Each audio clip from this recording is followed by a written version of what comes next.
teach, don't tell. Presenting Eureka Moments within a learning pit. Examples here are taken from the Understanding Math Programs by Neufeld Learning.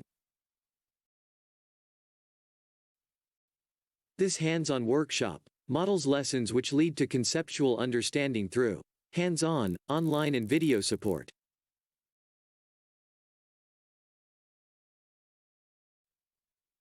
We begin with the learning pit, an environment which supports resilient learners in which we build it, draw it, talk it, write it, and then own it. When we own it, then we understand it. It encourages grappling, productive struggling with concepts which often lead to eureka moments, where the response is, I found it. This is a process in which we teach but do not tell.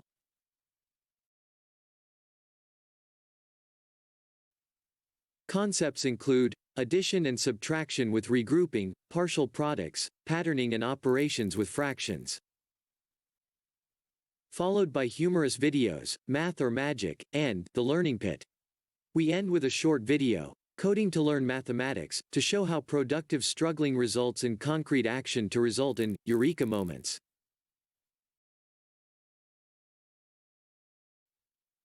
Please access www.umathx.com/professional-learning. Select the video, Teach, Don't Tell. Presenting Eureka Moments within a learning pit. Then select the workshop notes that accompany this video.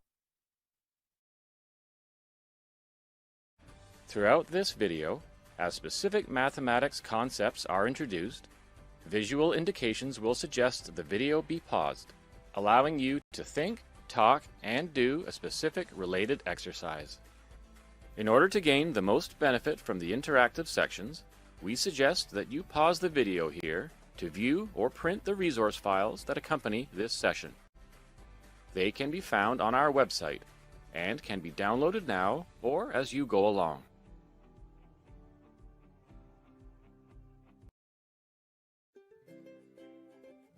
Some educators establish it all, a full-service learning environment that supports a growth mindset within a learning pit, encouraging teachers and students to grapple with concepts.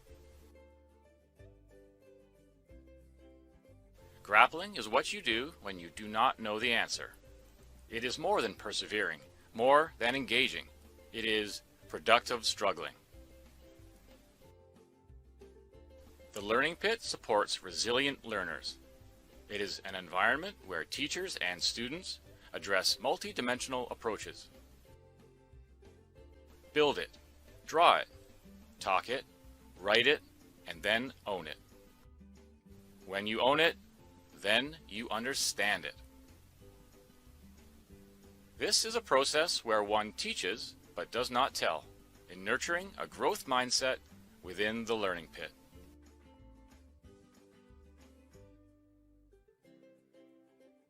Were you taught or were you told? Do you teach or do you tell?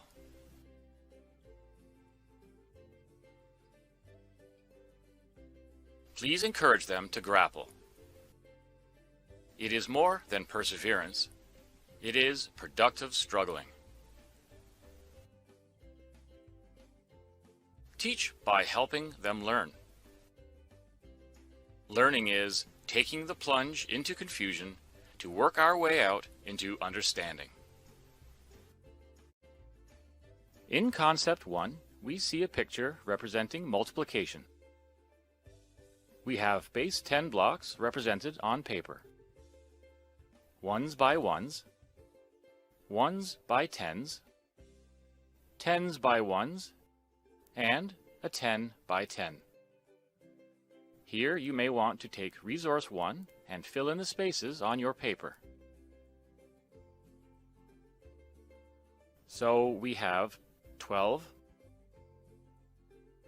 multiplied by 16.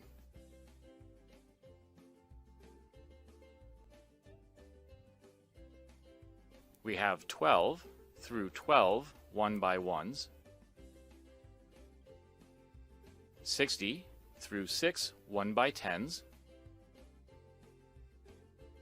20 through 2 10x1s, and 100 through 1 10x10, for a total of 192.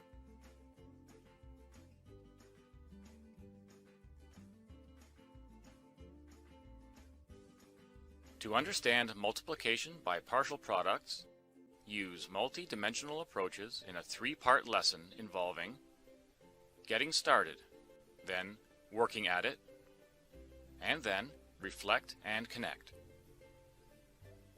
First, get started by showing 24 multiplied by 37 on paper and with base 10 blocks.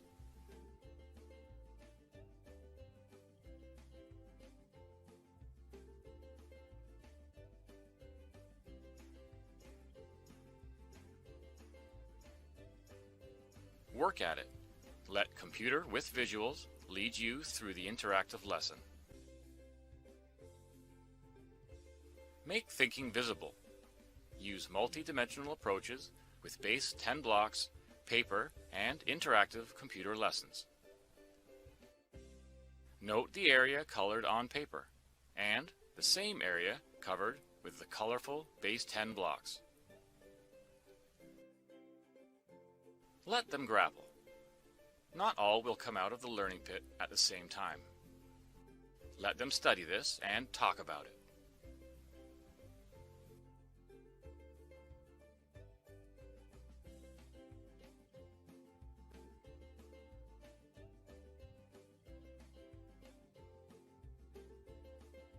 In addition with regrouping, do not memorize a process, but rather understand it, with manipulatives on and off computer.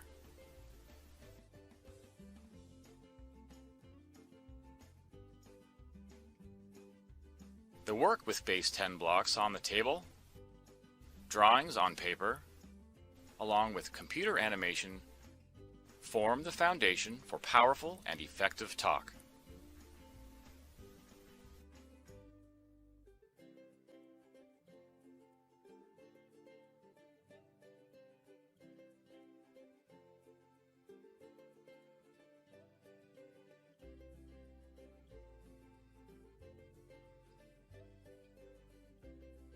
In this example, the student would be using actual base 10 blocks on the desk and follow the model in UMathX. When the number appears, the student will click and drag the correct tiles to match the number. The student is then asked to subtract a certain number, and in this case, the student must regroup since not enough ones are given. Note the concrete and abstract representations.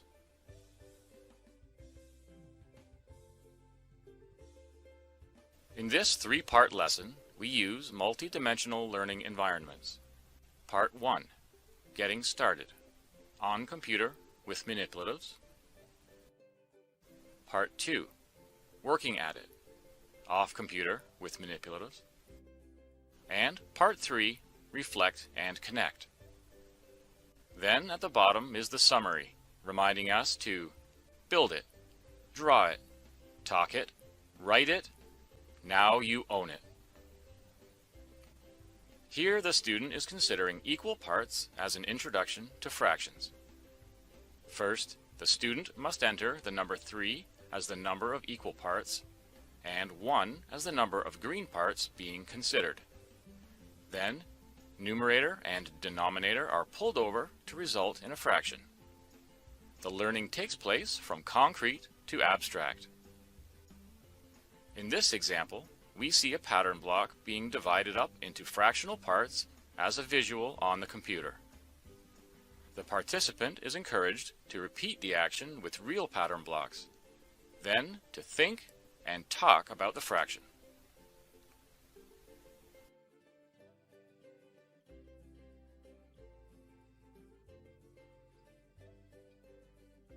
In this on-computer visual component, the learner is given shapes to move and fit onto a larger shape to help in answering questions about fractions. At the same time, The off-computer component with pattern blocks is used to see another approach. The above examples encourage the learner to use a variety of approaches. Using the computer encourages the user to risk, supporting the pedagogy that a mistake is an opportunity to learn, so let them grapple without telling them the answer.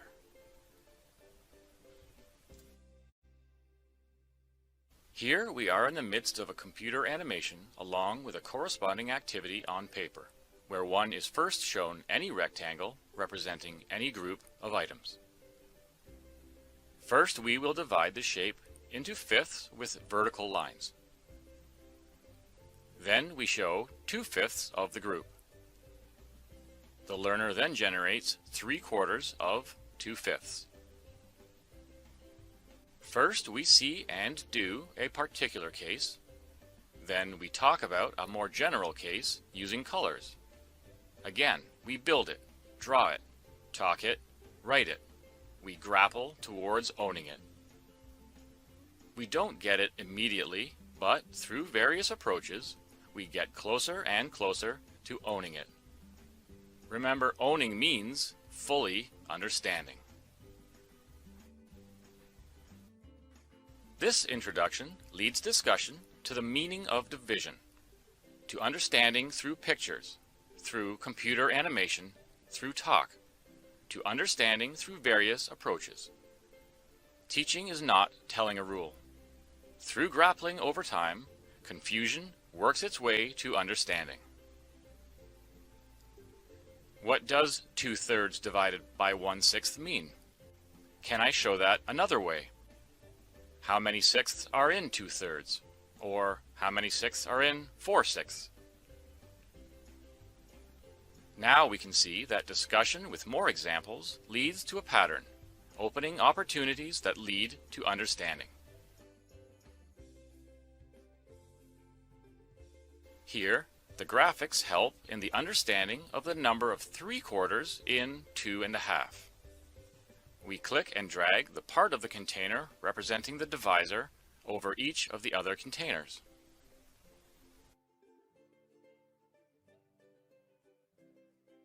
A mistake is an opportunity to learn. The program will help the learner to arrive at the correct response.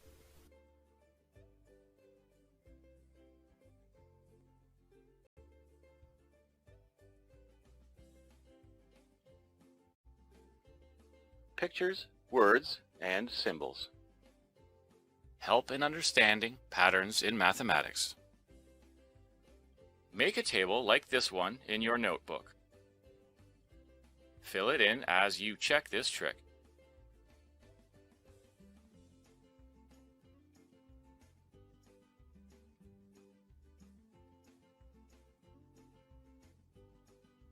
I will complete the sample 3 columns on screen as you complete your table.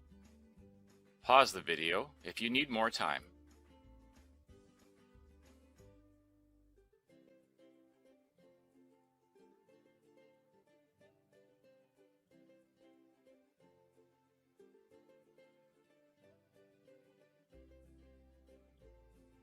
You will notice in your table, as well as the table in this video, that the result was always 1. An explanation with pictures. Please copy this into your notebook. Pause the video while you complete the pictures in your book.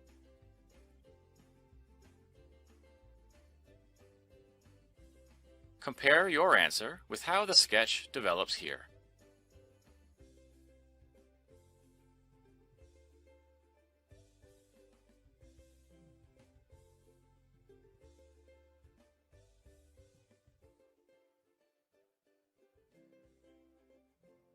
Discuss your results. How does the picture help explain?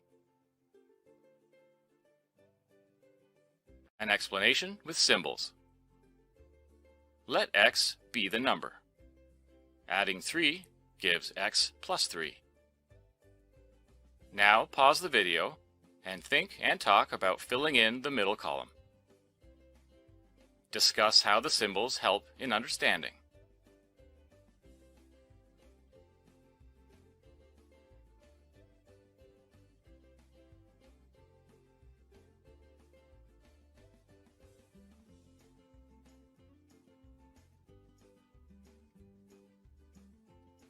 Here we will consider ways of seeing a pattern, expressing it in pictures, words, and symbols.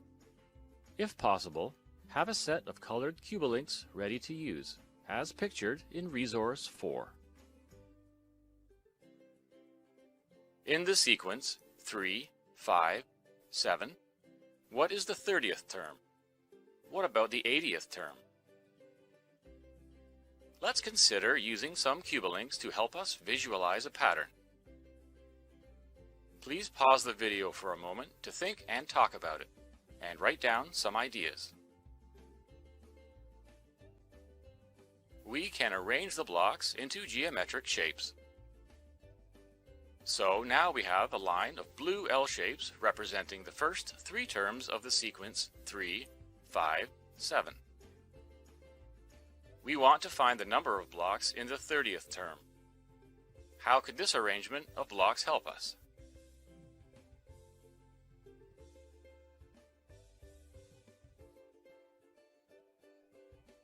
The teaching strategy would not simply be to tell students a formula, but rather give them time to talk, to grapple with the problem, and share various strategies. So, what else could we do here to help us? Let's add some colored blocks to help us see a pattern.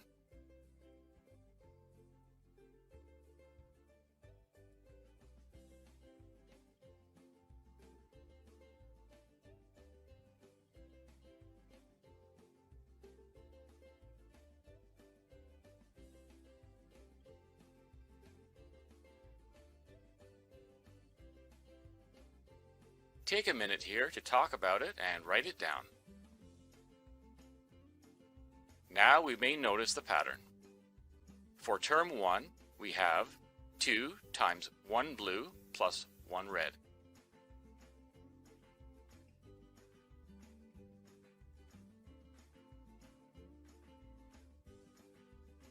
For term 2, we have 2 times 2 blue plus 1 red.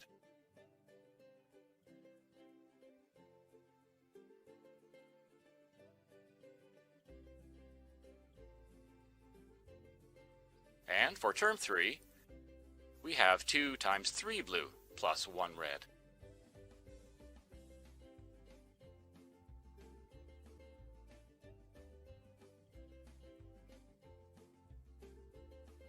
Now that we have found a pattern, we can generalize to create a rule or formula.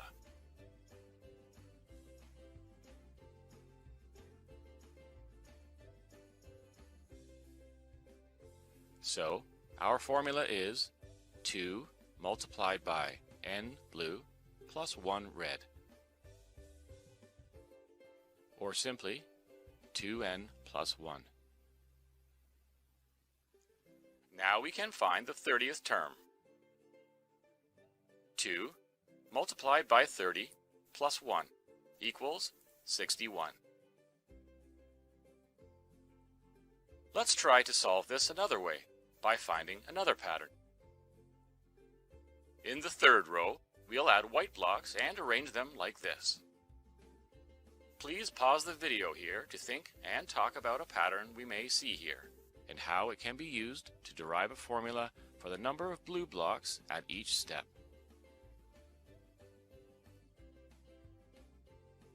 We can see that the number of blue blocks is the area of the whole square subtract the area of the white square.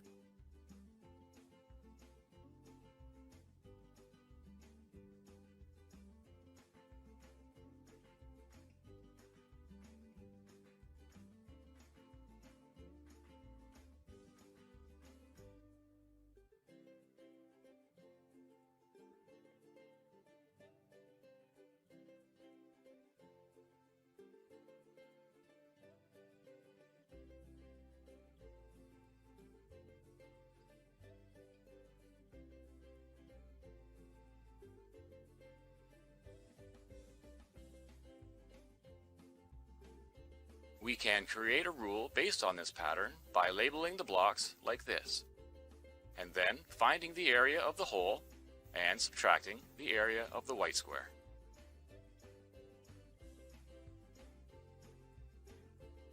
Substituting for n to find the 30th term, we again find that the answer is 61.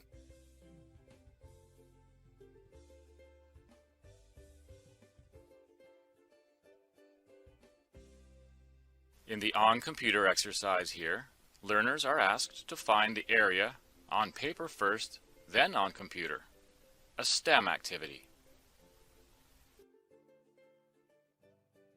Learners are not told, but encouraged to risk, then are given more and more helpful hints.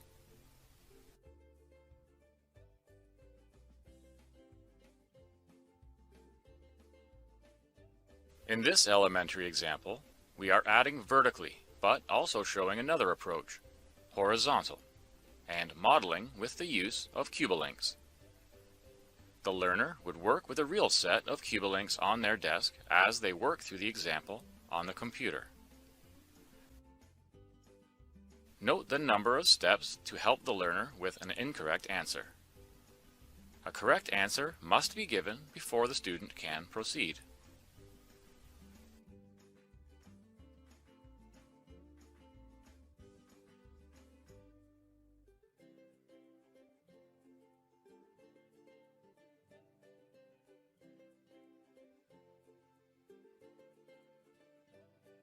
Towards teaching, not telling. Productive math talk moves. Show me another way. How are these the same or different? What would you do if? What else could you have done? Why did you? Say it another way. Repeat it. Reason through. Add on. Students articulate their own ideas and consider peer perspectives as a way to construct understanding.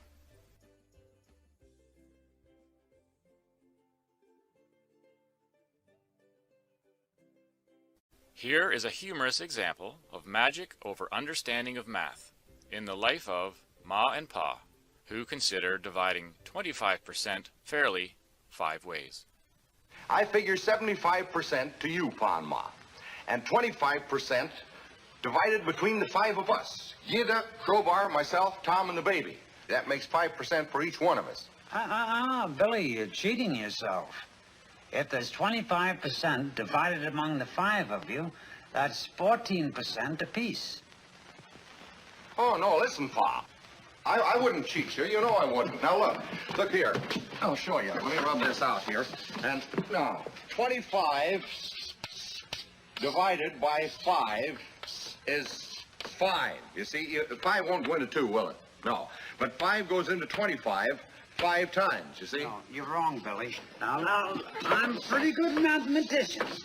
Now, 5 into 25, 5 won't go into 2, will it? No. But 5 goes into 5 once. Now, we didn't use the 2 before, so we'll bring it down here. Now, 5 into 20 goes 4 times. There you are. 5 into 25, 14. No, look, Pa. Let me prove it to you now by multiplication. 5 times 5. 5 times 5 is 25. Really, I'm surprised you're learning. Huh? I'm surprised that you're learning. Now I'll show you. 5 times 14 is 25. 5 times 4 is 20. 5 times 1 is 5. 25. That's it. No, look, Ma. Look, you're wrong there because I'll prove it to you. We'll put down 5 14s here. 14, 14, 14. There. Now I'll prove to you by addition that 5 14s is not 25. 4, 8, 12, 16, 20. 21, 22, 23, 24, 25. There you are. Better brush up, Billy. I don't want to see you boys cheated.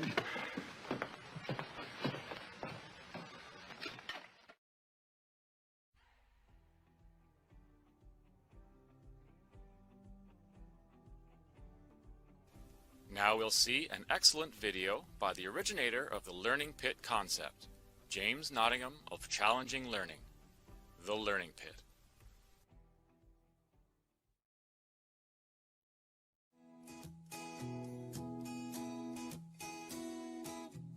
I was working with a group of students recently and they were studying tourism. So I asked them, well, what is a tourist? And they said, a tourist is someone who visits another place. I said, does that make me a tourist today then? I'm visiting another place, your school. And they said, no, you have to be having fun. I said, I am having fun.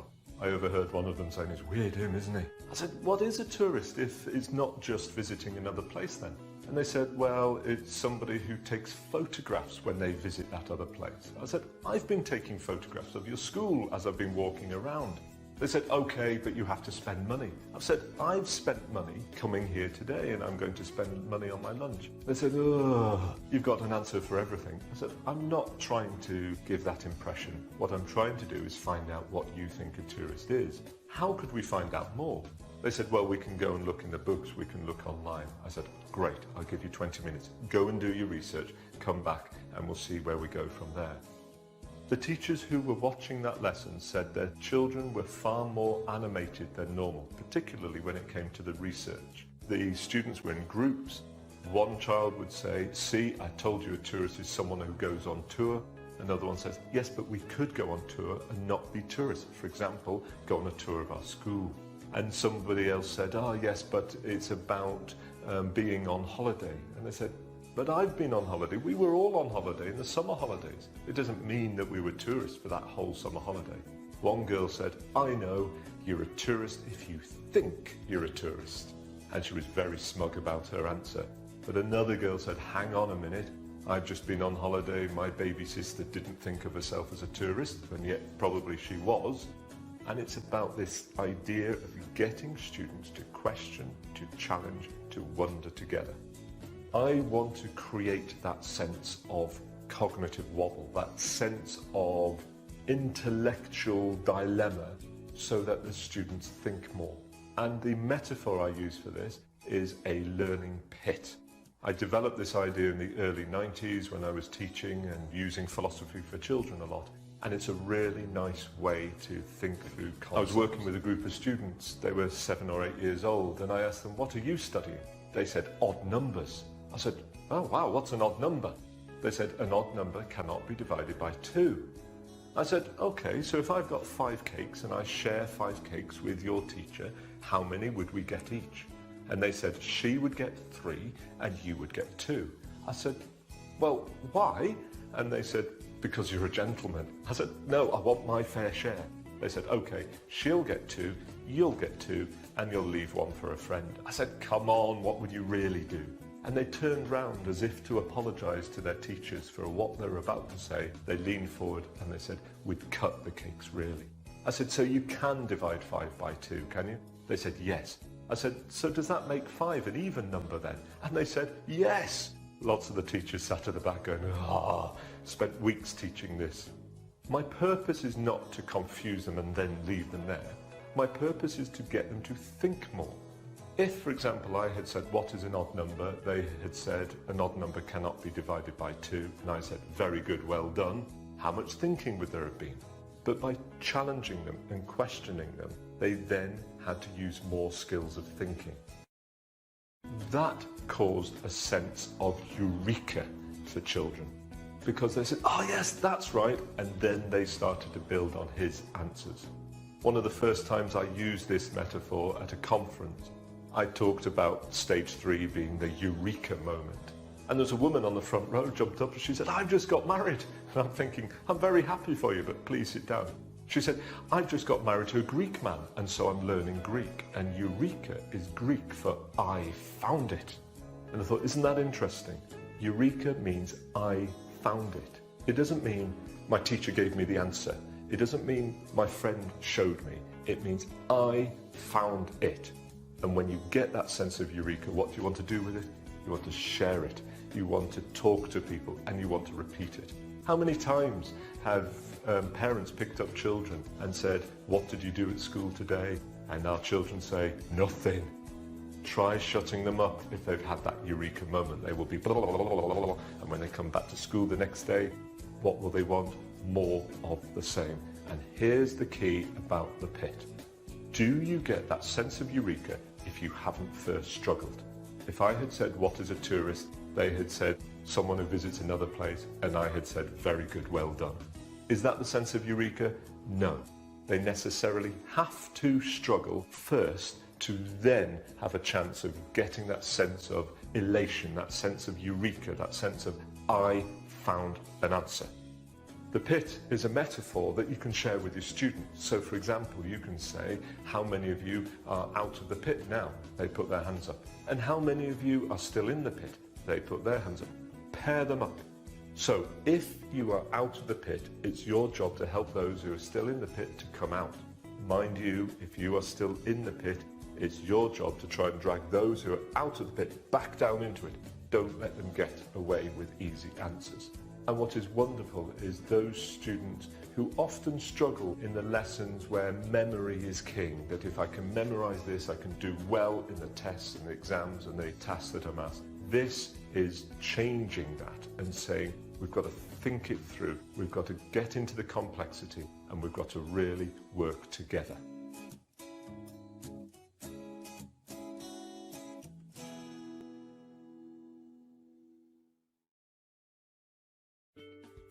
Coding through robotics models teaching with understanding.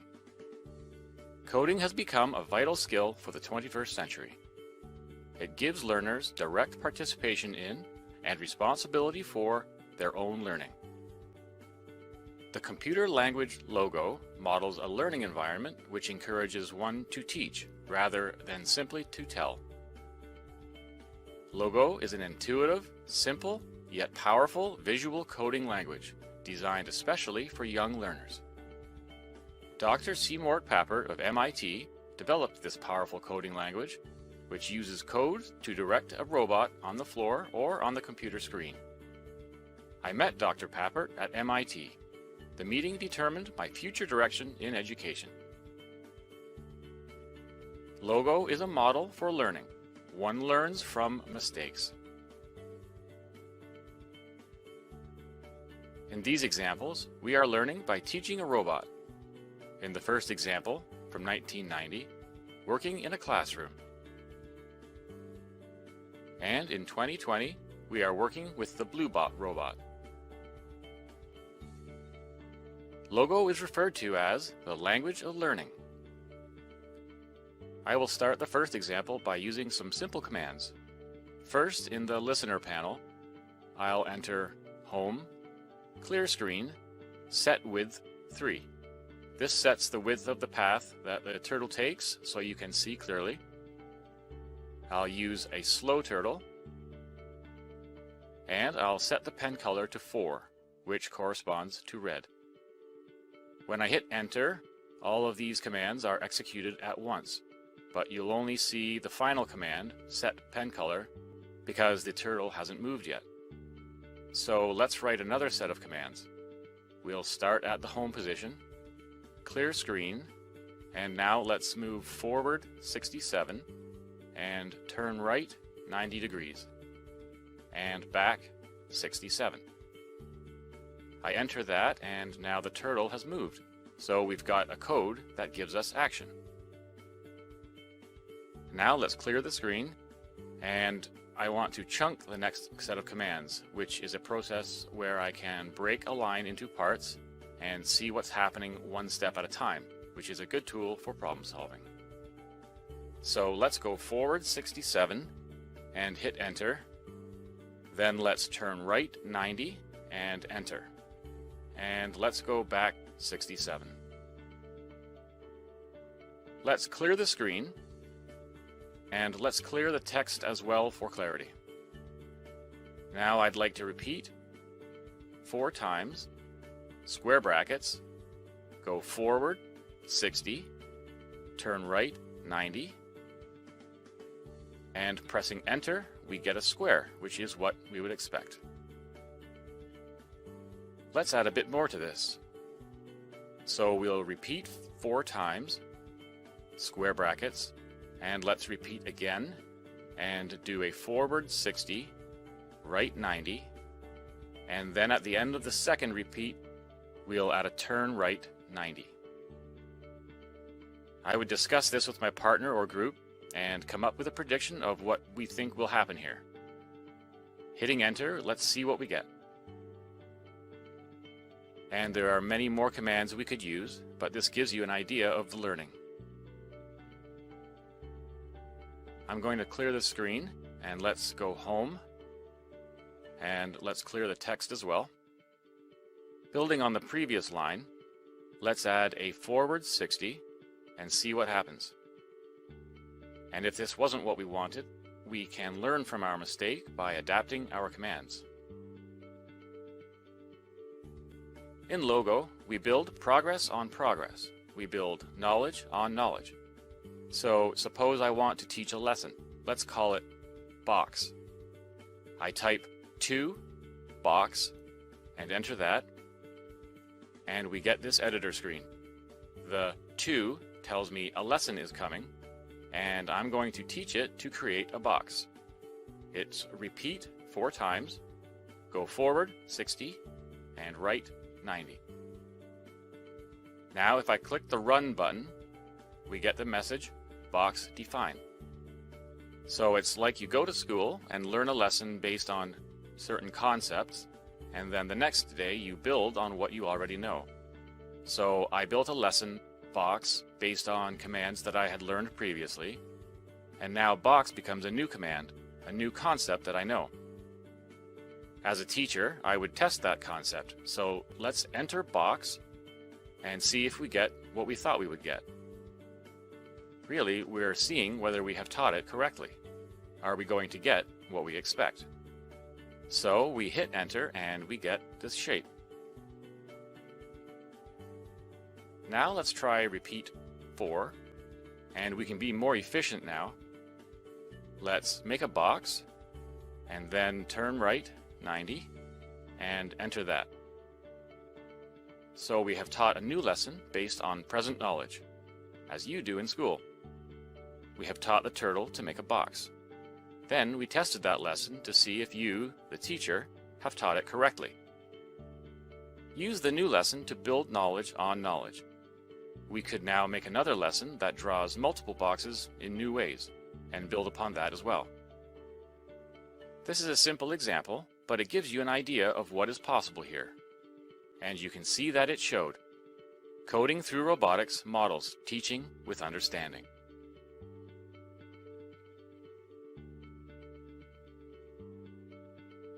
We suggest you discuss with your class the Learning Pit video and the Teach Don't Tell techniques presented in this video.